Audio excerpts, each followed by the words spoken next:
Here in my PC, John user signed in, and in search type control panel, click on control panel. In view by category is selected, click on drop down and select large icons. You will find here user accounts, click on user accounts.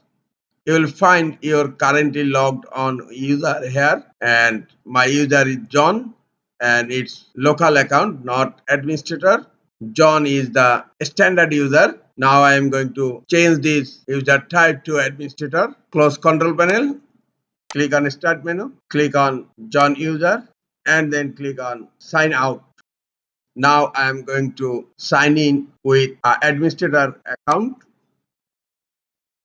Click on start menu. In search type control panel, click on control panel.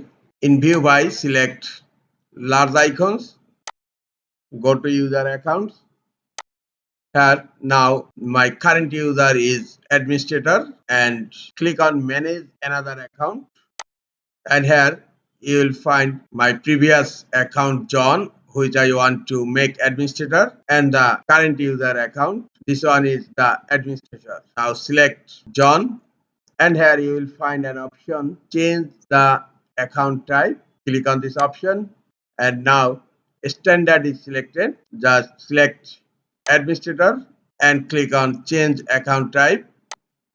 Now John user became the administrator right now. This is the easiest way to change administrator in Windows 11 computer. This is all for today. Hope this tutorial is helpful for you. Keep watching for next tutorial. Thank you very much.